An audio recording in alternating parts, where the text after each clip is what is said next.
અમરેલી જિલ્લાના બગસરા તાલુકામાં આવેલા મોટા મુંજિયાસર ગામની પ્રાથમિક શાળામાં એક ચોંકાવનારી ઘટના બની છે। આ શાળાના 40 બાળકોએ પોતાના હાથ અને પગ પર બ્લેડના કાપા માર્યા હોવાનું જાણવા મળ્યું। આ વિચિત્ર ઘટનાથી વાલીઓ સ્તબ્ધ થઈ ગયા અને તેઓ શાળાએ દોડી ગયા। જોકે ત્યાંથી યોગ્ય જવાબ ન મળતા વાલીઓમાં ભારે રોષ ફેલાયો છે। પ્રાથમિક માહિતી મુજબ આ ઘટના પાછળ મોબાઈલ ગેમનું કારણ હોવાની વાત સામે આવી, જેને લઈને બાળકોએ આવું આત્મઘાતી પગલું ભર્યું હોઈ શકે છે। ગામની ગ્રામ પંચાયતે આ મામલે પોલીસને લેખિતમાં રજૂઆત કરી, જેથી આ ઘટનાની ગંભીરતાને ધ્યાનમાં લઈ તપાસ થઈ શકે। બીજી તરફ શિક્ષણ વિભાગે પણ આ ઘટનાને ગંભીરતાથી લઈ તપાસના આદેશ આપ્યા છે।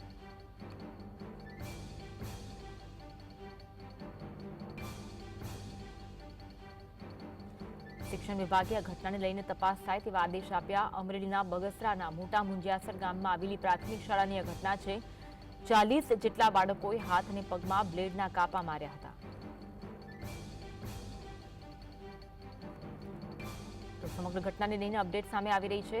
અમરેલીમાં બ્લેડ મારવાની ઘટનામાં એક મોટો ખુલાસો સામે આવ્યો છે। શા માટે આ 40 જેટલા બાળકોએ હાથ અને પગમાં બ્લેડ મારી હતી? અમરેલીની ઘટનાને લઈને શિક્ષણ મંત્રી પ્રફુલ પાનસેરિયાનું નિવેદન સામે આવ્યું છે। શિક્ષણ મંત્રી દ્વારા નિવેદન આપવામાં આવ્યું। બાળકો સામે ચેલેન્જ આપીને આ કામ કરાવવામાં આવ્યું હોવાનું પ્રફુલ પાનસેરિયાએ તેમના નિવેદનમાં જણાવવામાં આવ્યું છે।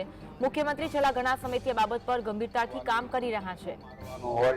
એ રીતે શાર્પનરનો જે પેન્સિલ આની કાઢવાનો જે સંચો હોય એનું જે બ્લેડનું પેલું હોય, હારી જાય તો સામે મારે પોતાના રીતે। આમાં કોઈ હુમલો થયો છે, બહારના લોકો એમને મારે, પોતે સામે ચેલેન્જથી પણ વાલીઓ માટે, શિક્ષણ માટે અને દરેક શાળા સરકારી હોય કે પ્રાઇવેટ, આપણા માટે આ રેડ સિગ્નલ છે અને આપણા માટે આ ડેન્જરસ વાત છે। ત્યારે આદરણીય મુખ્યમંત્રી ભૂપેન્દ્રભાઈ પટેલ સાહેબ 4 મહિનાથી આ બાબતમાં ગંભીરતા લઈ રહ્યા છે અને સોશિયલ મીડિયા અને આવી ગેમો પર આપણે શું કરી શકીએ એની ખૂબ તજજ્ઞો સાથેની મિટિંગો કરીને આપણે એની ચોક્કસ ગાઈડલાઇન્સ પણ નક્કી કરવાના છીએ। ત્યારે આપણે સૌ સાથે મળીને બાળકના કુમળા માનસ પર જ્યારે આવી ડેન્જરસ, આવી ક્રૂરતાની પોતાના શરીર ઉપર જ્યારે પેલું કરતા હોય નાના બાળકો, તો એ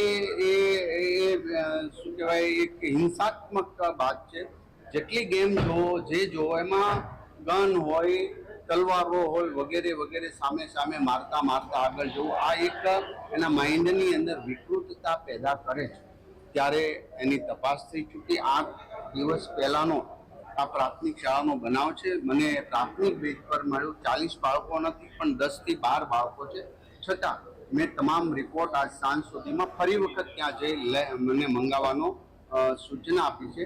પરંતુ આજે સોશિયલ મીડિયા અને વિકૃત ગેમ વાલીઓ જ્યારે બાળકોને ફોન આપે છે, લે છે, તો એના ઉપર બધાએ સાથે મળીને કંટ્રોલ કરવાની ત્યારે જરૂર છે। આ એક નાના બનાવો છે, આત્મહત્યા કરવી, ધાબાઓ પરથી કૂદી જવું, પંખે લટકી અને ચેલેન્જ આપી, આવા અનેક દુનિયાની અંદર, ભારતમાં નહીં દુનિયાની અંદર બાળકના માનસિકતા પર આવી અસર થઈ છે। ત્યારે આપણે સૌ મીડિયા પણ સરસ રીતે એમનું પોઝિટિવ વાત મૂકીને લોકો સુધી જાગૃત, અને આ વાતે પણ આજે મને ઘણી બધી તો આ રીતની જે મોબાઈલ ગેમ હોય છે, જેમાં ચેલેન્જ આપવામાં આવતી હોય છે, તેના પર પ્રતિબંધ લાદવો જોઈએ, એક તરફી માંગ થઈ રહી છે અને આ અંગે મુખ્યમંત્રી છેલ્લા ઘણા સમયથી આ બાબત પર ગંભીરતાથી કામ કરી રહ્યા હોવાનું પ્રફુલ પાનસેરિયા દ્વારા જણાવવામાં આવ્યું છે। આ અંગે કામ થઈ રહ્યું છે। આ પ્રકારની ગેમ પર પ્રતિબંધ મૂકવાની પણ તૈયારી કરવામાં આવી રહી હોવાની વાત પ્રફુલ પાનસેરિયા દ્વારા તેમના નિવેદનમાં કરવામાં આવી છે। 1 થી વધુ એટલે કે 40 બાળકોએ આ રીતે પોતાના હાથ પગે બ્લેડથી કાપા માર્યા હતા, એકબીજાને ચેલેન્જ આપવામાં આવી હતી અને આ ઘટના બની છે। ત્યારે આ અંગે શિક્ષણ મંત્રી પ્રફુલ પાનસેરિયા દ્વારા નિવેદન આપવામાં આવ્યું છે। આવી જે ગેમ હોય છે, જેમાં ચેલેન્જ આપવામાં આવતી હોય છે, આવી ચેલેન્જવાળી ગેમ પર પ્રતિબંધ મૂકવામાં આવે તે અંગે તૈયારી કરવામાં આવી રહી છે। આ અંગે મુખ્યમંત્રી પણ ખૂબ જ ગંભીરતાથી નોંધ લઈ રહ્યા છે અને વિચાર કરી રહ્યા હોવાની વાત પ્રફુલ પાનસેરિયા દ્વારા તેમના નિવેદનમાં કરવામાં આવી છે। બાળકો જે રીતે મોબાઈલની લતે ચડ્યા છે, મોબાઈલમાં અવનવી ગેમો આવતી હોય છે અને તેમાં ચેલેન્જ આપવામાં આવતી હોય છે, જેમાં ધાબા પરથી નીચે પડવાની પણ અનેક ઘટનાઓ બની, આત્મહત્યા કરવાની પણ અનેક ઘટનાઓ બની છે। મોબાઈલનું જે લત છે તેના કારણે બાળકો આત્મહત્યા જેવું ગંભીર પગલું પણ ભરતા હોય છે। ત્યારે આવી તમામ ગેમો પર પ્રતિબંધ મૂકવામાં આવે તે અંગે વિચાર કરવામાં આવી રહ્યો હોવાની વાત શિક્ષણ મંત્રી દ્વારા જણાવવામાં આવી હતી। તેમણે કહ્યું છે કે બાળકો સામે ચેલેન્જ આપીને આ કામ કરાવવામાં આવ્યું છે। આ કોઈ સજા સ્વરૂપે કામ નથી કરવામાં આવ્યું. બાળકો એકબીજાને ચેલેન્જ આપી હતી અને કામ કરવામાં આવ્યું છે, પરંતુ જે આવી ગેમ છે જેમાં એકબીજાને ચેલેન્જ આપવામાં આવતી હોય છે અને કૃત્ય કરવામાં આવતું હોય છે, આવી તમામ ગેમ પર પ્રતિબંધ મૂકી દેવામાં આવે તે અંગે રાજ્ય સરકાર ગંભીરતાથી વિચાર કરી રહ્યું છે. આ પ્રકારની ગેમ પર પ્રતિબંધ મૂકવાની તૈયારી કરવામાં આવી હોવાની વાત પણ પ્રફુલ્લ પાનસેરિયા દ્વારા કરવામાં આવી. અને છેલ્લા ઘણા સમયથી જ્યારે આ બનાવ બની રહ્યા છે, ખાસ કરીને બાળકો છે તે મોબાઈલની લતે ચડી ચૂક્યા છે, તે ખૂબ જ ગંભીર બાબત છે. અને આ ગંભીર ઘટનાઓની નોંધ લઈને મુખ્યપ્રધાન પણ આ અંગે વિચાર કરી રહ્યા હોવાની વાત શિક્ષણ મંત્રી દ્વારા કરવામાં આવી છે. મોટા મુંજિયાસર ગામની આ ઘટના પ્રાથમિક શાળામાં 40 જેટલા બાળકોએ પોતાના હાથે અને પગે બ્લેડ વડે નુકસાન પહોંચાડ્યું.